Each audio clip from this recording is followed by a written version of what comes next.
La industria farmacéutica, como cualquier otra industria, tiene como objetivo aumentar el número de ventas de sus productos. Para ello elabora estrategias de marketing directo, de marketing indirecto, y hasta ahí no hay nada extraño ni anormal. El problema surge cuando se utiliza esas estrategias de marketing para desinformar a los pacientes, que son los consumidores de sus productos, para aumentar sus ganancias.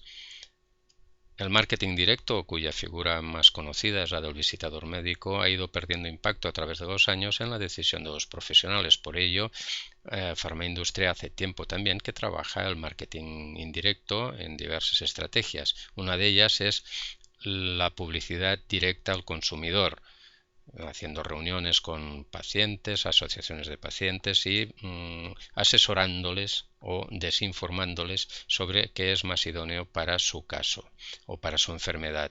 Son múltiples los estudios existentes que hablan de ese aumento de estrategias y también del fuerte impacto que tienen sobre las decisiones de los profesionales. Los profesionales, ante la presión que supone la petición directa del usuario por un producto concreto, aunque tienen sentimientos ambivalentes, acaban accediendo o claudicando ante esa petición a pesar de que no la consideren lo más idóneo, porque esa petición, esa publicidad puede aumentar el número de ventas y el costo de esas ventas, pero no tiene por qué aumentar la idoneidad del tratamiento médico.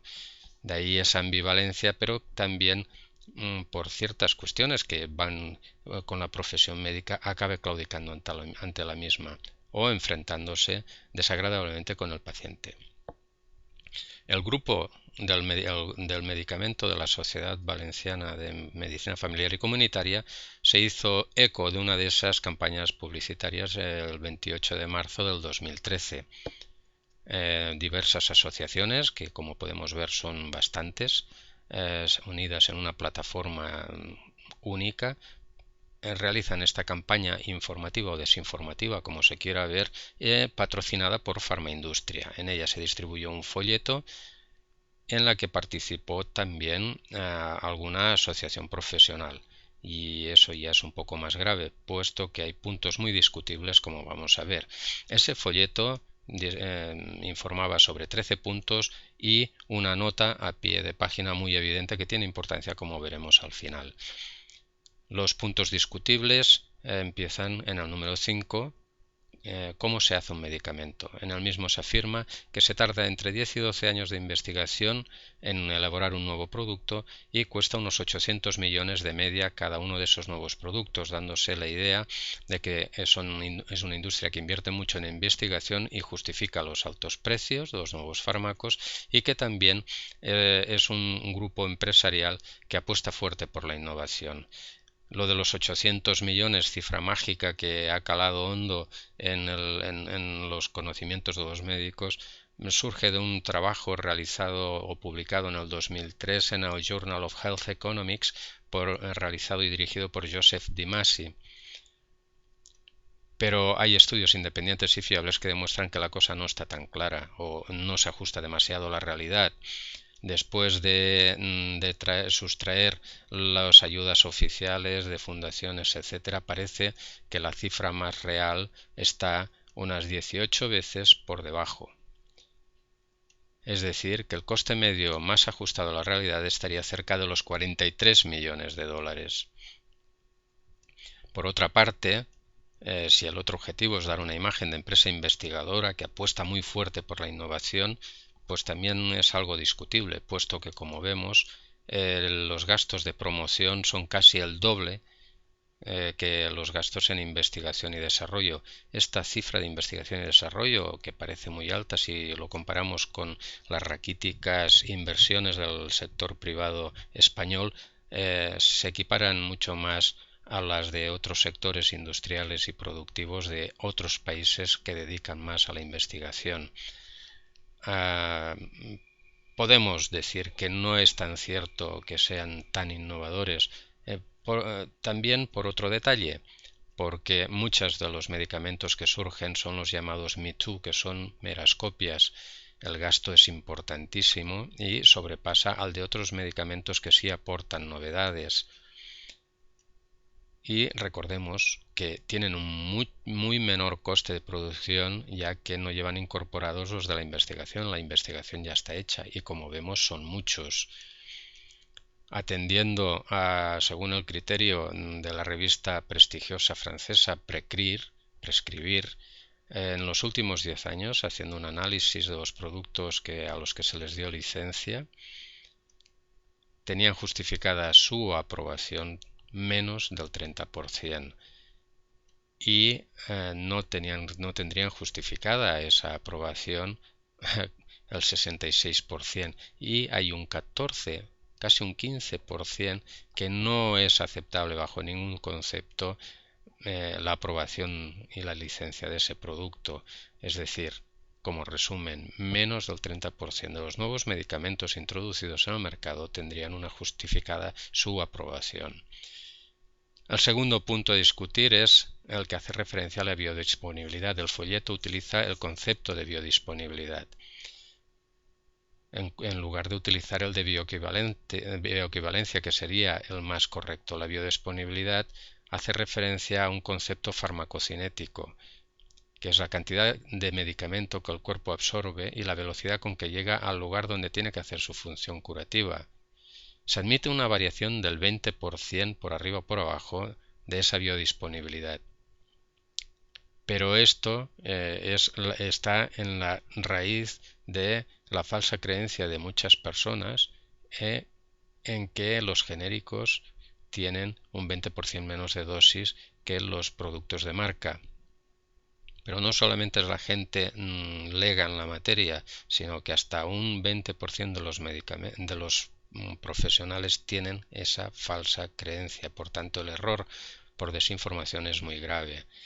No se debe confundir jamás biodisponibilidad con bioequivalencia. La biodisponibilidad se refiere a propiedades farmacocinéticas del medicamento y no tienen relación directa con sus capacidades terapéuticas. Se tiene relación con la concentración máxima que alcanza en sangre, con el tiempo que tarda en conseguir esa concentración, con el área bajo la curva, pero no tiene esa relación directa con la capacidad terapéutica del producto. Técnicamente es incorrecto utilizar la biodisponibilidad para comparar dos fármacos supuestamente iguales, y para realizar una información honesta y leal se debe utilizar el concepto de bioequivalencia, cosa que el folleto no hace, y evidentemente por una intención que no es demasiado honesta. Considerar como bioequivalentes medicamentos con un 20% de diferencia en la biodisponibilidad se debe a que es una variable muy variable, sujeta a muchos elementos. Es casi imposible que dos individuos tengan la misma biodisponibilidad para un mismo producto. Incluso en un mismo individuo, con un mismo producto, puede cambiar la biodisponibilidad de un día comparándolo con otro día. Por tanto, no se puede utilizar para comparar la eficacia real de dos productos supuestamente iguales. La diferencia de ese 20% de biodisponibilidad no tiene relevancia clínica, puesto que incluso en bioequivalencia da lugar a diferencias mínimas. Eso no justifica la afirmación de que los medicamentos genéricos son menos eficaces que los de marca. El tercer punto es el número 12, que es un medicamento no sustituible. Los medicamentos no sustituibles son aquellos en los que las variaciones de disponibilidad que se producen cuando se cambia por otro, aunque tenga el mismo principio activo, puede disminuir su eficacia o aumentar su toxicidad.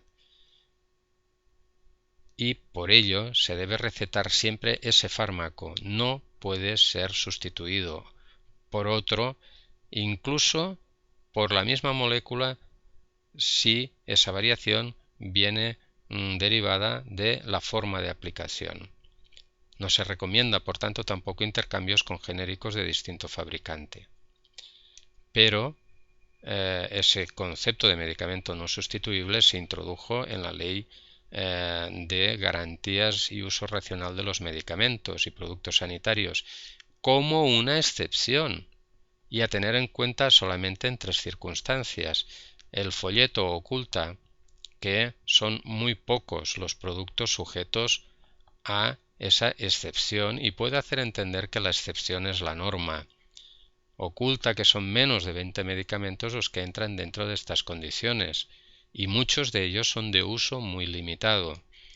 Por lo tanto, se podría llegar a hacer creer que todos los medicamentos podrían o deberían entrar en la categoría de no sustituibles y muchos profesionales tenemos la experiencia de que pacientes que nos llegan redirigidos por otras instancias exigiéndonos o, por decirlo suavemente, pidiéndonos que pongamos que es no sustituible. El folleto, repetimos, induce a error. El cuarto punto, también discutible, es el 13 del folleto. ¿Puedo recibir el medicamento de marca que llevaba consumiendo desde hace años? Con la nueva normativa, dice el texto, muchos medicamentos de marca han reducido su precio al mismo que el de los genéricos. Con ello, los pacientes crónicos pueden seguir consumiendo su medicamento habitual, aunque éste sea innovador. Por todo ello, es muy importante que hable con su médico, claro, para realizar esa presión que decíamos antes. Y en la nota del pie se apela a los derechos, al buen ejercicio de los derechos del usuario para dar fuerza a eso. El mensaje es que si su salud está en juego, ya que hay una diferencia entre fármacos de hasta un 20% de dosis, utilizando falazmente el concepto de biodisponibilidad en lugar del de bioequivalencia, y todos los medicamentos pueden entrar en la categoría de no sustituible, si ejercieran adecuadamente sus derechos, se le podría seguir dando el medicamento de marca. Es decir, lleva una falacia al terreno de los derechos para trasladar la presión del paciente sobre el profesional sanitario con su demanda. Por eso, afirmamos muchos profesionales que este folleto tiene una intención no demasiado honesta de confundir al paciente usuario del medio sanitario.